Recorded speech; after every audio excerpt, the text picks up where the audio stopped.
नमस्कार बंधुरा सुपर्णास किचेनेर आरेकटी नतून भिडियोते आपनादेर अनेक अनेक स्वागत। आशा करी सकले खूब भालो आछेन। आजके चले एसेछि बांगालिर अत्यंत एकटी प्रिय रेसिपि निये। हाँ ठीकई धरेछेन, आजके आमी बानाते चलेछि इलिश माछेर पातुरी। संगे थाकছে একটা বিশেষ ইনগ্রেডিয়েন্টস যার জন্য কিন্তু এই পাতুরির স্বাদ আরো দ্বিগুণ বেড়ে যাবে। তাই স্কিপ না করে সম্পূর্ণ ভিডিও দেখতে থাকুন। আর যদি আমার চ্যানেলে নতুন বন্ধু হয়ে থাকেন চ্যানেলটি সাবস্ক্রাইব করে পাশে থাকার অনুরোধ রইল। চলুন তাহলে শুরু করা যাক আজকের রেসিপি। ইলিশ মাছের পাতুরি বানানোর জন্য এখানে আমি 5 পিস ইলিশ মাছ খুব ভালোভাবে ধুয়ে পরিষ্কার করে নিয়েছি। এর মধ্যে দিয়ে দিলাম পরিমাণ মতো নুন, দিয়ে দিচ্ছি এখানে হাফ চামচের থেকে একটু কম পরিমাণে হলুদ গুঁড়ো, আর লাগছে এখানে 1 চামচ মতো সরষের তেল। এবার মাছটাকে খুব ভালোভাবে ম্যারিনেট করে নিতে হবে।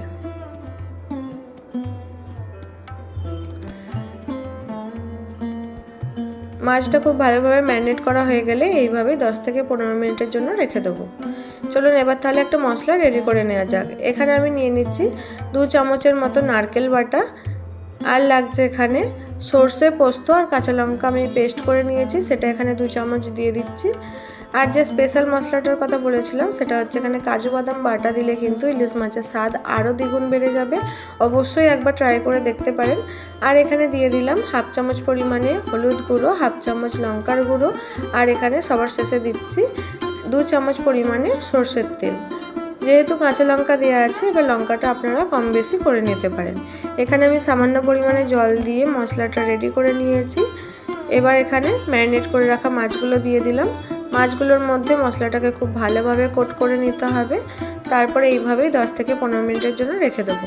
10 থেকে 15 মিনিট পর ফিরে এলাম। দেখুন এখানে আমি নিয়ে নিয়েছি কলা পাতা। যেহেতু আমি কলা পাতায় পাতুরি বানাচ্ছি তাই এখানে কলা পাতা আমার লাগছে। কলা পাতার মধ্যে একটু তেল লাগিয়ে আগুনের মধ্যে সেঁকে নেবেন, তাহলে দেখবেন খুব সহজেই পাতাগুলো ফোল্ড করা যাচ্ছে।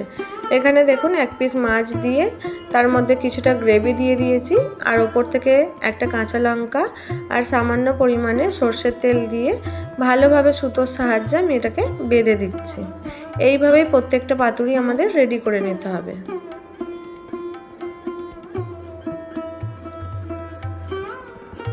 দেখুন আমি এইভাবে বেঁধে নিয়েছি। এইভাবে প্রত্যেকটা পাতুরি বানিয়ে নেব। এখানে দেখুন প্রত্যেকটা পাতুরি আমি একইভাবে রেডি করে নিয়েছি। এবার এগুলোকে ফ্রাই করে নিতে হবে। তার জন্য এখানে একটা কড়াই গরম বসিয়ে দিয়েছি। এর মধ্যে দিয়ে দিচ্ছি সরষের তেল। অবশ্যই পাতুরিটা কিন্তু সরষের তেলে করার চেষ্টা করবেন, এতে টেস্টটা ভীষণ ভালো আসে। আমি এখানে তেলের মধ্যে ফ্রাই করছি, আপনারা কিন্তু চাইলে এটাকে স্টিম করেও নিতে পারেন। স্টিম করার থেকে এইভাবে ফ্রাই করে নিলে কিন্তু এর টেস্টটা আরও ভালো আসে। আমি 10 মিনিটের জন্য একটা ঢাকনা দিয়ে ঢেকে রেখেছিলাম। গ্যাসের ফ্লেমটা অবশ্যই মিডিয়াম টু স্লো হিটে রাখবেন। আবার একবার উল্টে দিয়ে আবারও ঢাকনা দিয়ে ঢেকে দিতে হবে 10 মিনিটের জন্য। 20 মিনিট হয়ে গেলে কিন্তু মাছটা আমাদের একদম রেডি হয়ে যাবে। এখানে দেখুন পাতুরিটা আমাদের একদম রেডি। এবার শুধু পরিবেশন করার পালা।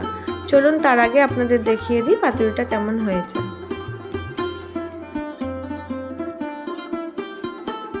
ইলিশ মাছের এই রেসিপিটা সঙ্গে থাকলে কিন্তু আর অন্য কোনো তরকারির প্রয়োজনই হবে না। এই একটা পাতুরি দিয়ে কিন্তু 1 থালা ভাত আপনি নিমেষে খেয়ে নিতে পারবেন।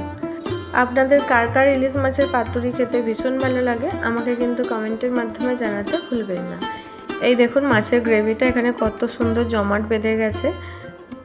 আশা করি দেখে বুঝতেই পারছেন কতটা সুন্দর হয়েছে।